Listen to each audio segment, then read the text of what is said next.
ஏன்னா இப்போ என்னோட ஒய்ஃப் சொல்லுவாங்க, நீ அரசியல் பேசுது, சினிமாவோட பேசு, இது பண்ணு, எழுதுலாம் ஓகே, பட் ஆனால் அரசியல்வாதி மாதிரி யோசிச்சாத அப்படிம்பாங்க. அரசியல்வாதி மாதிரி யோசிச்சு ஏதாவது மேடையில் கைப்பற்றியாத, மேடையில் பேசிடாத, அந்த அரசியல்வாதி தன்மை வந்துடுச்சு அப்படின்னா அவங்க சினிமாவுக்குள்ள கிரியேட்டிவிட்டி இழந்துடுவ அப்படின்னு சொல்லிட்டே இருப்பாங்க. உனக்குள்ள இருக்கிற வாழ்க்கை, இந்த வாழ்க்கைக்குள்ள அரசியல் இருக்கு, அந்த அரசியல் உன்னோட கலைத்தன்மையை, கலைக்கு ஒரு ஆங்காரம் இருக்கு, அந்த ஆங்காரத்துக்கு நீ வேலை செஞ்சுட்டு இருக்க. ஆனால் அரசியல்வாதி கிட்ட அந்த ஆங்காரம் இருக்குமான்னு தெரியாது. ஏன்னா ஒரு மேடை, அது மக்களை, மெயின் ஸ்ட்ரீம் மக்களை நோக்கி கவரக்கூடிய, மெயின் ஸ்ட்ரீம் மக்களை கவரக்கூடிய மட்டும் கிடையாது, மெயின் ஸ்ட்ரீம் மக்களை தனக்கான ஆட்களாவே மாற்றக்கூடியது அரசியல்வாதி பாயிண்ட் ஆஃப். தனக்கான மக்களா மாற்றக்கூடியது கிடையாது கலை. மக்களை சமூகத்துக்கான மக்களா மாற்றக்கூடியதான் கலை. அப்போ அரசியல்வாதியா மாற சினிமா போயிடும் போது ஒரு அரசியல்வாதி வந்து 10 படம் பண்ணியிருக்காரு.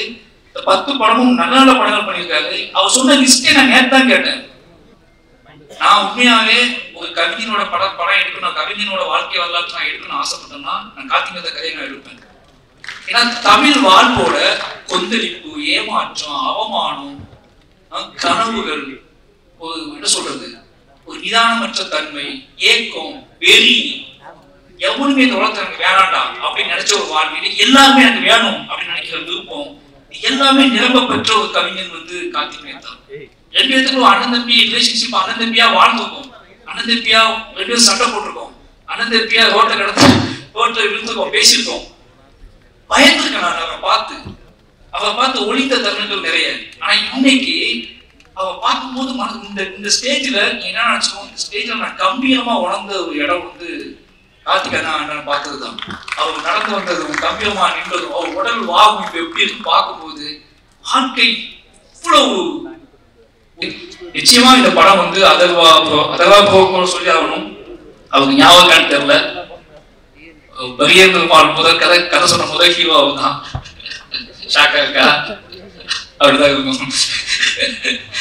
வந்து பரதேசி பார்த்து முடிச்சுட்டு பரியேந்திரபால் கதை எழுதி முடிச்ச உடனே இது யார்கிட்ட போலாம் ஹீரோ அப்படின்னு போது, நான் முரளி சாரோட பயங்கரமான ஃபேன். படம் சூஸ் பண்றதும் அவங்களோட அந்த பயோபிக், அவங்களோட சினிமா காலத்துல பார்க்கும்போது எனக்கு தெரியுது அவர் இந்த மாதிரி தான் சூஸ் பண்றாரு. நினைச்சு பார்த்தா அவருக்கு ஒரு சினிமா அறிவு இருக்கு, சினிமா வட்டம் இருக்கு. இப்ப என்ன குதிரை வேகமா ஓடும், இப்ப என்ன படம் எடுத்தா பயங்கரமா ஹிட் ஆகும் நினைச்சா ஒரு கதையை அவரால் பண்ண முடியும். ஆனா அவர் அந்த ஒரு ஆற்றின் போக்குல விழக்கூடிய கூழாங்கல்லாவே இருக்காரு. அவருக்கு வாழ்த்துக்கள். நிச்சயமா அந்த ஒரு லிஸ்ட்ல வந்து டிஎன்ஏ படமும் ஒரு மாசத்துக்கு நெருக்கமான படமா இருந்துச்சு. அது காரணம் என்ன அப்படின்னா, ஒரு நாவல் படிக்கிற மாதிரி இருந்துச்சு. குட்டியா நம்ம ஒரு நாவல் படிப்போம்ல. என் ஹஸ்பண்ட கேட்டேன், எப்படா கேட்டா எல்லாருமே ஒரு நாவல் படிச்சு முடிச்சுட்டு அவங்கள்ட்ட கேட்டோம்னா அவங்க அந்த ரியாக்ஷன் கொடுப்பாங்க, எந்த பக்கத்தை பத்தி பேசுறது அப்படின்னு சொல்லி. அந்த மாதிரி எல்லாருக்குமே ஒரு அமைதியும் ஒரு மௌனம் இருந்துச்சு. ஏன்னா இது வந்து இந்த படத்தை பார்க்கும்போது என்னன்னா, நீங்க ஆர்ப்பாட்டம் இல்லாம ஒரு உண்மையை நேர பார்க்க ஃபீல் இருக்கும். இந்த படத்தை பார்க்கும்போது என்ன தோணும் அப்படின்னா, ஊரு கத்திலாம் பார்க்க முடியாது. ஒரு படத்தை பார்க்கும்போது நாம படுத்து எந்திரிச்சு போன இடத்துல பக்கத்துல ஒன்று நடந்துருப்போம். நாம பில்கிட்ட கவுண்டர் நின்றுப்போம். அந்த கவுண்டருக்கு ஒரு கதை நமக்கு தெரியாது. நம்ம ஒரு டாக்ஸில டிராவல் பண்ணிருப்போம். அந்த டாக்ஸிக்குள்ள ஒரு பயங்கரமான கதை நமக்கு தெரியாது. நம்ம இப்படி அங்கங்க வாழ்க்கை வாழ்ந்துட்டே இருப்போம். நம்ம நடந்து உட்கார்ந்து தூங்கி சிரிச்ச அல்லது தவிச்ச அந்த இடத்துக்குள்ள ஒரு பயங்கரமான ஒரு கதை இருக்கும், ஹியூமன் வேல்யூவோட ஒரு கதை இருக்கும். அந்த கதையை சொல்லக்கூடிய ஒரு படமா தான் டிஎன்ஏ வந்திருக்கு. நாம வந்து நம்பி போகக்கூடிய ஹாஸ்பிட்டல், நாம நம்பி பேசக்கூடிய டாக்டர்ஸ், நாம நம்பி திரும்பக்கூடிய நம்மளோட துணைகள், நம்மளோட உறவினர்கள், நம்மளோட காவல் அதிகாரிகள், இவங்க எல்லாத்துக்குள்ளேயும் கூடக்கூடிய கதையை வந்து அதை சென்டர் பாயிண்ட் பண்ணி அதுக்குள்ள ஒரு வேல்யூஸ் கிரியேட் பண்ணி இது நடந்தால் என்ன ஆகும் இருக்குல்ல. இப்படியாப்பட்ட மனிதர்கள் வாழ்ந்துட்டு இருக்காங்க, இப்படியாப்பட்ட மனிதர்கள் இருக்காங்க. இவ்வளவு நம்ம எவ்வளவு ஹியூமனுக்கு வேல்யூ கொடுக்கமோ அதே மாதிரி ஹியூமன் வேல்யூவே இல்லாத ஹியூமன்ஸ் கிரியேட் பண்றக்கூடிய அந்த நாசக்கார உலகம் இருக்குல்ல, அந்த நாசக்கார உலகத்துக்குள்ள நம்ம எப்படி நாம அது தெரியாம அதுக்குள்ள எப்படி பின்னி பிணைஞ்சு கிடப்போம் அப்படிங்கிற வெளிச்சத்தை வந்து, அப்படிங்கிற ஒரு பயத்தையும் அப்படிங்கிற ஒரு கவனத்தையும் சொல்லக்கூடிய படமா டிஎன்ஏ வந்திருக்கு. நிச்சயமா இந்த படம் வந்து அதர்வா சொல்லி ஆகணும். அவங்க ஞாபகம் தெரியல, பரியேந்திரபால் முதல் கதை சொன்ன முதல் ஹீரோ அவர் தான். ஷாக்கா இருக்கா? அப்படிதான் இருக்கும். வந்து பரதேசி பார்த்து முடிச்சுட்டு பரியேந்திரபால் கதை எழுதி முடிச்ச உடனே இது யார்கிட்ட போலாம் ஹீரோ அப்படின்னு போது, நான் முரளி சாரோட பயங்கரமான ஃபேன். எதையுமே பாட்டு பாடி அழுத, நமக்காக அழுத ஒரு ஜீவன் அப்படின்னு சொல்லி, ஏன்னா ஒன் சைட் லவ் அதிகமா பண்ண தலைவர் ஓகேங்களா? அது ஒன் சைட் லவ் அப்படிங்கிறது வந்து நம்ம நினைக்கிறோம் ஒன் சைட் லவ்னா சொல்லி அது ஏற்றுக்கொள்ளப்படாத காதல் ஒன் சைட் லவ் கிடையாது. சொல்லவே எனக்கு நீ சொல்லணும் அவசியம் கிடையாது, எனக்கு பிடிக்கும் அப்படின்னு ஒரு நமக்கு கெத்த கொடுத்தது முரளி சார் தான். அவங்க ஒரு பையன் ஹீரோ ஆயிட்டான்னு சொன்ன உடனே நான் பானா காத்தாடி வந்த உடனே பெரிய மாடுக்குள்ள வச்சு யோசிச்ச ஹீரோ அப்படிங்கிறோம். ஏன்னா முரளி சார் பையன் நம்மள மாதிரி தான் இருப்பாப்புல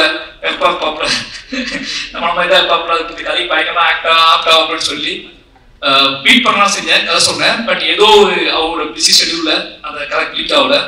சொன்னா நம்ம அன்னைக்கு ரொம்ப ஃபீல் பண்ண அன்னைக்கு முரளி சார் பையன் கதை பண்ணலையே, யார் வச்சுதான் படத்தை பண்றது, வேற ஹீரோட போயிடலாமா அப்படின்னு. வேற ஹீரோ முரளி சார் பையனே ஒத்துக்கல இந்த கதையை. நம்மளை பார்த்து நம்ம இப்பவே இப்படிதான் இருக்கோம், அப்போ ரொம்ப மோசமா இருக்கும், நம்மளை பார்த்து அவரே நம்ம டைரக்டர் நம்மள யார் நம்ம போறா அப்படின்னு பயங்கர அப்செட்டா இருந்தேன். என் ஒய்ஃப் எல்லாம் சொல்லியிருந்தேன் நான், அதர்வா கிளிக் பண்றோம் பெரிய வந்து அதர்வா தான் அப்படின்னு சொல்லி. அது நடக்கல.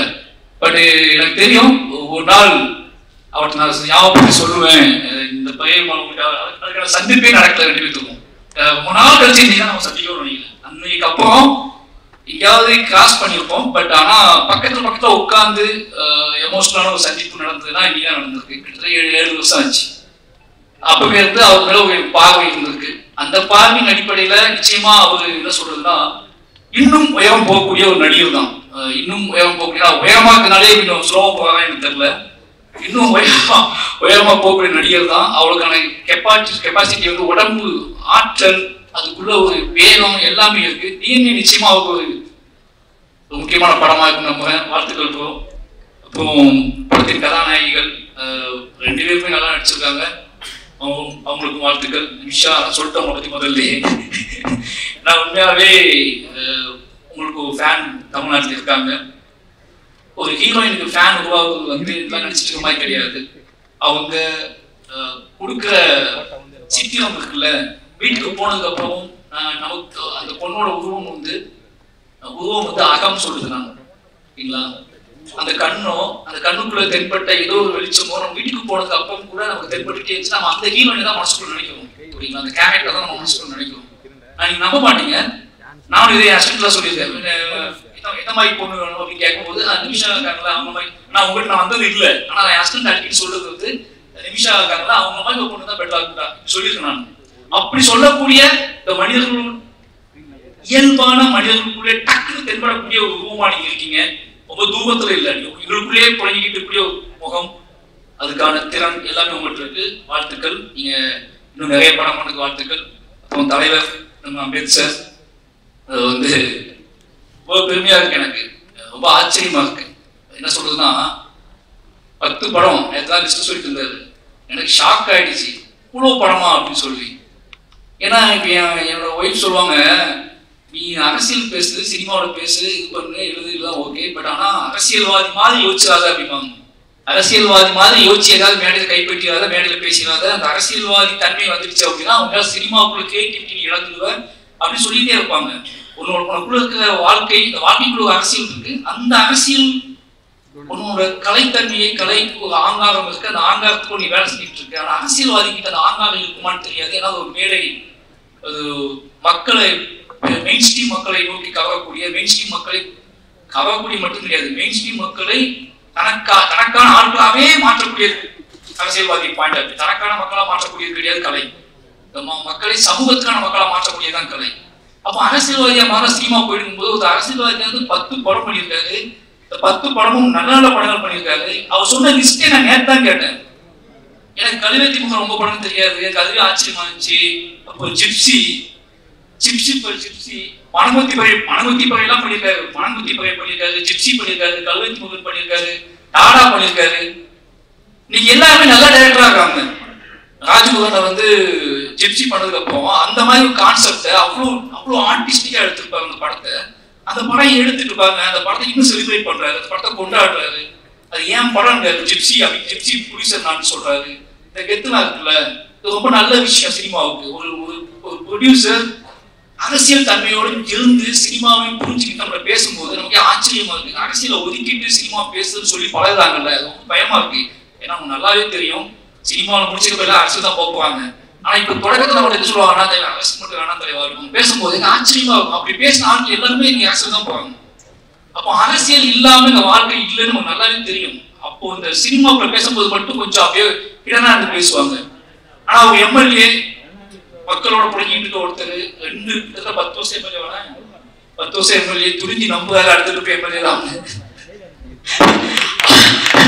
அவர் வந்து படங்கள் எடுக்கிறாரு. யோசிச்சு பார்க்கும்போது டிஎன்ஏ கண்டிப்பா நேர்த்தே எனக்கு சொல்லிட்டாரு, இந்த படம் நல்ல படம் தம்பி அப்படின்னு. நீ பார்த்துட்டு சொல்லி தம்பி கூட அவர் சொல்ல, நீ பார்த்துட்டு தம்பி கூட சொல்ல தம்பி நல்ல படம் நீ பார்த்தது அப்படின்னு. அந்த படத்தின் மீது ஒரு ஆங்காரமான நம்பிக்கையும் அதை பார்த்துருந்தேன் அப்படின்னு சொல்ற இது இருக்குல்ல, அது கெத்து இருக்குல்ல, எடுத்துக்கோம் அதை பார்த்துட்டு சொல்றேன் அப்படிலாம் சொல்லாது. நான் நல்ல படம் எடுத்துருக்கேன். அந்த படத்துக்கு மட்டும் இல்ல, இன்னும் முடிவுகளாத படத்துக்குலாம் அவர் சொல்றாரு. ஒய்ஃப் படம் படிக்கிற தம்பி செம படம், அவன் எழுதி வச்சுக்கோ, நல்ல பெரிய டைரக்டர் ஆவான்னு சொல்றாரு. அப்போ டாடா டைரக்டர் சொல்றாரு, அவன் என்ன அவன் எங்கேயோ போய் மாட்டிக்கிட்டான், நான் தான் டைரக்டர் ஆகிறேன், கூப்பிட்டு அடுத்த படம் ரெடி பண்ணணும்னு சொல்லி எல்லாத்தையும் பத்தி பேசி கொடுத்து ஆளா இருக்க. அப்படியே நம்மளே பிடிச்சதாப்புல நீ எப்போ சொல்லு அப்படிங்க. நான் சொன்ன பிடிச்சி உள்ள வச்சு கூட்டிட்டாங்க. சாவி யார் வச்சுக்காலே தெரியலன்னு சொல்லிட்டேன். என்னோட சாவி யார் வச்சுக்காலே தெரியல, உள்ள வச்சு கூட்டிட்டாங்க. நான் உள்ள இருந்தே படம் பண்ணிட்டு இருக்கேன் அப்படின்னு சொல்லிட்டேன். அதனால இந்த மாதிரி ப்ரொடியூசர்ஸ் கிடைக்கிறது பெரிய விஷயம். சூப்பர்ண்ண, ரொம்ப நன்றி. ஏன்னா இந்த டீம் பாத்தீங்கன்னா நம்ம எந்த ஃபங்க்ஷனுக்கு போனாலும் ஏதோ ஃபங்க்ஷன் போவா நம்ம படம் கிடையாது அப்படின்னு போவோம். இந்த ஃபங்க்ஷனுக்கு போய் உட்கார்ந்து தெரியும், உட்கார்ந்து ஃபுல்லா நமக்கு ரொம்ப நெருக்கமானவங்களா இருப்பாங்க. அப்படி இந்த மேடலுக்குள்ள பாராசக்தி உங்களுக்கு எல்லாம் சபை அடிச்சிருக்கீங்க. அது என்னமோ தெரியல, உங்களை பார்த்துட்டு எல்லா கேரக்டருமே இப்போ பாராசக்தி பார்த்துட்டு சில கேரக்டர்ஸ் போகிறாங்க. இந்த தோற்றத்தோட மனித தன்மையோட ஒரு நேர்மை வேணும் அப்படின்னா அந்த நேர்மைக்கான தோற்றம் என்ன அப்படின்னா, அந்த நேர்மைக்கான தோற்றம் நெளிவு சுழிவோட குறைவாவே யாரை பார்த்தாலும் உடனே கட்டி பிடிக்கிற, உடனே தோற்ற கை போடுற ஒரு உருவம் வேணும் அப்படின்னா பாராசக்தி கூடு அப்படிங்கிற இடத்துக்கு வந்து தெரியுமா. அப்போ சுப்பிரமணிய சுவாமி கோபப்பட்டார் பாத்தீங்களா, யாராவது மாறினீங்க கொன்று அப்படின்னு சொன்னாருல்ல. அப்படிதான் படத்துல அவர் தொடங்குற பாயிண்ட், அவர் தொடங்கின புள்ளி, கடைசி போய் படம் முடியும் போது அவர் இருந்த இடம் எல்லாமே மாசா இருந்துச்சுன்னு. வாழ்த்துக்கள் சேத்தன் சார், நிறைய பேர் எல்லாருமே எனக்கு அதிஷாவுக்கு சொல்லி ஆகணும். ரொம்ப சந்தோஷம் எனக்கு. ஏன்னா இந்த மாதிரி ரைட்டர்ஸ் வரும்போது என்ன நடக்கும்னா எனக்கு ரொம்ப நம்பிக்கை இருக்கு. நம்ம படத்தை கேள்வி கேட்டு நிறைய படங்களை கேள்வி கேட்டு நிறைய படங்களை வந்து நிறைய படங்களை ஒரு எதிர்பார்ப்பாங்க. அவங்க ரைட்டர்ஸா மாறும்போது நாம மற்ற படங்களுக்கு என்ன எதிர்பார்த்தோம், அப்ப நம்ம படங்களுக்குள்ள என்ன கொடுக்கணும் அப்படிங்கிறத வந்து முடிவு பண்ணி வேலை செய்யக்கூடிய எழுத்தாளர்கள் உள்ள வந்தா சினிமா நல்லா இருக்கும். அப்படி அதிஷா வந்து நிறைய படங்களை விமர்சிச்சிருக்காருன்னு நினைக்கிறேன். நிறைய படங்கள் என்ன படம் எடுக்கிறீங்க அப்படிலாம் பேசியிருக்காரு. ஓகேங்களா, நிறைய படங்கள் கலாய்ச்சி விட்டுருக்காப்புல. நீங்க அவங்க படம் எடுக்க வந்துருக்காருன்னா அந்த எல்லாமே மனசுல ஓடும். ஓகேங்களா, அப்ப எல்லாம் மனசுல ஓடும் போது என்ன வேண்டாம், எது இந்த சமூகத்துக்கு அவசியமற்றது, சந்தோஷமா இருக்கலாம், ஜாலியா இருக்கலாம், ஆடலாம், பாடலாம், கொண்டாடலாம், காதலிக்கலாம், ரொமான்ஸ் பண்ணலாம், எதுவும் பண்ணலாம். ஆனா எதை எப்படி இதை கொடுத்தக்கூடாது அப்படிங்கிற தெளிவும் ரைட்டர்ஸ் இருக்குன்னு அவங்க எதை நம்ம வந்து புஷ் பண்ணி கொடுத்தக்கூடாது அப்படின்னு சொல்லி அந்த படத்துல வேலை பார்த்துட்டு எனக்கு இப்பதான் தெரியும். பார்த்தோன்னே ஆச்சரியமா இருந்துச்சு. வாழ்த்துக்களுக்கோ உண்மையாவே சொல்றேன். நெக்ஸ்ட் அடுத்த இடத்துக்கு நீங்க போகணும். நல்ல இந்த மாதிரி நிறைய பேர் உள்ள வருவாங்க. நன்றி, அவருக்கு ரொம்ப நன்றி. அப்புறம் மியூசிக் டைரக்டர் சொல்லி ஆகணும் 5 பேர். ஏன்னா ரொம்ப ஆச்சரியமான விஷயம், நெரிசல் படக்கூடிய சில ஜிமிக்ஸ்ல இது ஒரு ஜிமிக்ஸ். அவர் எல்லா படத்தையும் ஒரு கண்டுபிடிப்பாரு. அப்படி இந்த படத்தை 5 மியூசிக் டைரக்டர் கொடுப்போம். 5 புது மியூசிக் டைரக்டர் புதுசா போயிடுவோம்னு சொல்லி அதுக்குள்ள ஒரு பெரிய வரலாறு இருக்கு. காசும் கம்மியா இருக்கு, ஈஸியா வேலை வாங்கிக்கலாம். ஒரு பயங்கரமான பிளான் பண்ணிக்கிற ஒரு மியூசிக் டைரக்டர் வேலை பார்க்கறதே பெரிய விஷயமா இருக்கு. 5 மியூசிக் டைரக்டர் இருக்கும்போது இவர்கிட்ட சொல்லும் போது அவர் அப்பவே கொடுத்தாரு நீங்க கொடுக்காம இருக்கீங்கன்னு சொல்லி எப்படியோ ஒரு வேலை பார்க்க முடியும். அந்த 5 பேரையும் இன்ட்ரடியூஸ் பண்ணி வச்சிருக்காரு. சூப்பர், ரொம்ப நன்றி. ஏன்னா அந்த 5 பேரும் சந்தோஷமா இருக்காங்க. அந்த 5 பேருக்குள்ள ஒரு கனெக்டிவிட்டி இருக்கு. ஒரு படத்துக்குள்ள இது நம்ம படம் 5 மியூசிக் டைரக்டர் சொன்ன படம் எப்படி வச்சுப்பாங்க, இது ஏன் படம், அந்த படம் ஓடணும், நம்ம 5 மியூசிக் டைரக்டர் நினைக்கிறது. 5ல் 6 பேர் தலைவர் இருக்காப்புல, ஜிப்பான் இருக்காப்புல. ஜிப்பான் வந்து எனக்கு ரொம்ப பிடிக்கும். அவர் அப்படியே வாகேஸ்வரவா மியூசிக் படம் பார்த்துட்டு வாகேஸ்வரவா படம் பார்த்துட்டு அந்த மியூசிக் முதல்ல கேட்கும் போது இந்த படம் பார்த்தே அவங்க நம்ப வச்சு வந்து ஜிப்பான் தான். அவர் ரொம்ப நன்றி சொல்லணும். ஏன்னா அவர் இந்த 5 புது மியூசிக் டைரக்டர் பண்ணிக்கிற இடத்துல அவர் நான் பண்ணி கொடுத்து பண்ணது சூப்பர். இப்போ வாழ்த்துக்கள். அவருடைய என்னோட லிரிக்ஸ்ட் கார்த்திக் நேத்தா அவரால் நம்ம ஒர்க் பண்ணல. ஏன்னா ஒர்க் பண்ண முடியுமான்னு தெரியல. நிச்சயம் எங்களுக்கு அவ்வளோ பெரிய வாழ்க்கை இருக்கு. நான் உண்மையாவே ஒரு கவிஞனோட படம் எடுக்கணும், கவிஞனோட வாழ்க்கை வரலாற்று நான் எடுக்கணும்னு ஆசைப்பட்டேன்னா நான் கார்த்திகேயன் கதையை நான் எடுப்பேன். ஏன்னா தமிழ் வாழ்வோட கொந்தளிப்பு, ஏமாற்றம், அவமானம், கனவுகள், ஒரு என்ன சொல்றது, ஒரு நிதானமற்ற தன்மை, ஏக்கம், வெறி, எவனுமே இந்த உலகத்துல எனக்கு வேணாண்டா அப்படின்னு நினைச்ச ஒரு வாழ்க்கையில எல்லாமே எனக்கு வேணும் அப்படின்னு நினைக்கிற விருப்பம் எல்லாமே நிரம்ப பெற்ற ஒரு கவிஞன் கார்த்திகேயன் தான். ரெண்டு பேத்துக்கும் அண்ணன் தம்பி ரிலேஷன்ஷிப், அண்ணன் தம்பியா வாழ்ந்துருக்கோம், அண்ணன் தம்பியா ரெண்டு பேரும் சண்டை போட்டிருக்கோம், அண்ணன் தம்பியா ரோட்டை விழுந்துருக்கோம், பேசியிருக்கோம், பயந்துருக்கேன் நான் அவ பார்த்து ஒளிந்த தருணங்கள் நிறைய. ஆனா இன்னைக்கு அவ பார்க்கும்போது இந்த ஸ்டேஜ்ல என்ன நினைச்சோம், இந்த ஸ்டேஜ்ல நான் கம்பீரமா உணர்ந்த ஒரு இடம் கார்த்திகேயன் பார்த்ததுதான். அவர் நடந்து வந்ததும் கம்பீரமா நின்றதும் அவர் உடல் வாகும் இப்ப எப்படி இருக்கு பார்க்கும்போது வாழ்க்கை இவ்வளவு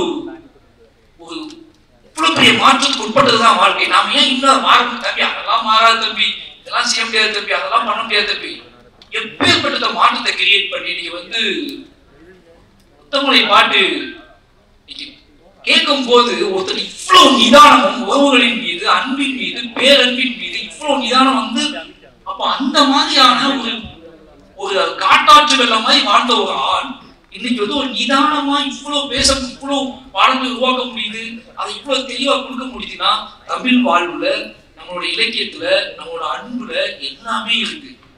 நாம கொஞ்சம் லேட், சில மனிதர்கள் சில தாமதமா வருவாங்க, சில மனிதர்கள் இன்னும் பிரபயமா அவங்க மனம் போல போக்குற வாழ்க்கையை வாழ்ந்துட்டு அதுக்கப்புறம் தெளிவு பெற்று சேர்வாங்க. நாம அது வரைக்கும் பொறுத்துக்க வேண்டியிருக்கு. தயவு செஞ்சு சொல்ற, இந்த மாதிரி கார்த்திகேயன் மாதிரி நிறைய பேர் இருக்காங்க. நாம இன்னும் உதாசீனப்படுத்திட்டு உருப்படவே மாட்டான்னு நினைச்சிருவோம். ஆனா அவங்க கிளம்பி வந்தாங்கன்னா, அவங்க மாறினாங்கன்னா அதுக்கப்புறம் தமிழ் இலக்கியம், தமிழ் சினிமாவும் மாற போற இடம் இருக்குல்ல, அது பயங்கரமா இருக்கும்னு நினைக்கிறேன். அப்படியான ஒரு வாசலை கார்த்திகேயன் திறந்து வச்சிருக்காரு. அப்புறம் தோழர் உமாதேவி அவங்களே அங்க ஒர்க் இதுதான் காரணம் என்ன அப்படின்னா, அவங்களுக்கு கோபம் கூட படமே கொடுக்க மாட்டேன். ஆனா ரீசன் என்ன அப்படின்னா, என்னோட வாழ்வு, நான் என்னோட கம்போசருக்கு நான் உட்காந்து வேலை செய்யும் போது நானே சில வார்த்தைகள் சொல்லுவேன், அப்பயே வந்துடும். நானே எல்லாம் எழுதிடுவேன், எடுக்க முடியாம மியூசிக் டைரக்டர்ஸ் கொடுப்பேன். எனக்கு ஏதோ எழுத்து சம்பந்தமா நான் அது என்னோட பாயிண்ட் ஆஃப் வியூவா இருக்குன்னு ஆசைப்படுறதுனாலயே எனக்கு என்னமோ தெரியல அப்படி போயிடுது.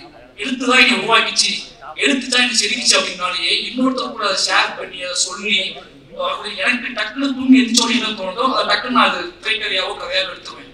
நான் திரைக்கதைக்கும் டீம் வைக்கிறேன், எரிக்கும் பெருசான டீம் வைக்கல. அதுக்கான காரணம் இதுதான். எனக்கு தோணும் டக்குன்னு போயிடுவேன். ஆனா நிச்சயமா இவங்கெல்லாம் பிடிக்கவங்களாம் அது பிரமிச்சிருக்கேன்.